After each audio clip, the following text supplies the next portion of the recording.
Sa bansang mayaman, sa gintod dagat, pero gutom pa rin ang masa sa bawat kanto. Hindi dahil sa kakulangan, kundi dahil sa mga magnanakaw na nakabarong. Yeah.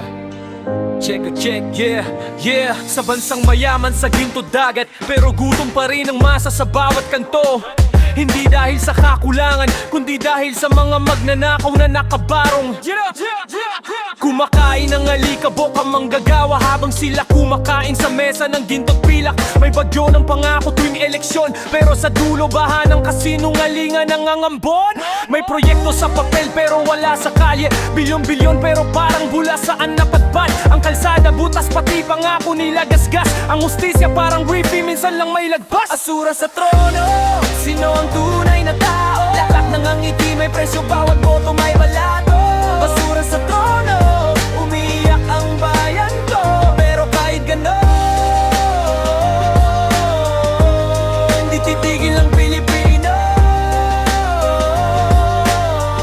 Yeah. Sila raw daw ang public servant pero private ang bulsa. Tila negosyo lang ang gobyerno, kita lang ang usapan. Kahit simpleng ayuda may kaltas sa dulo, habang may nanay na namamatay sa ospital na luma. Mga bata sa eskwela, luma na yung libro, pero bagong-bago ang kotse ng politiko. May project ribbon cutting pero walang follow-up. Selfie muna tapos ghosting, parang love na nila pastangan. Bakit ganyan Pilipinas ko?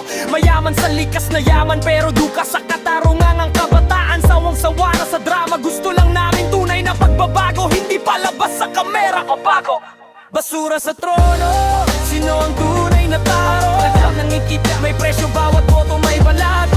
Basura sa trono, umiiyak ang bayan ko, pero kahit ganon, di titigil ang Pilipino.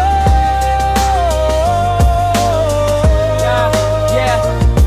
May pag-asa pa, oo basta't gising ka na, huwag kang manahimik. Boses mo'y sandata magsimula sa sarili, sa maliit na paraan. Katarungan di regalo, yan ay ipinaglalaban. Sa kalsada, sa tula, sa tunog ng gitara, sa bawat rapper na bumabato ng katotohanan, hanggang sa marinig ng bulag at bingi na ang tunay na lider ay di magnanakaw kundi lingkod ng madlag. Pilipinas, gumising ka. Hindi habang buhay ang dilim. Ang pagbabago nagsisimula sa atin.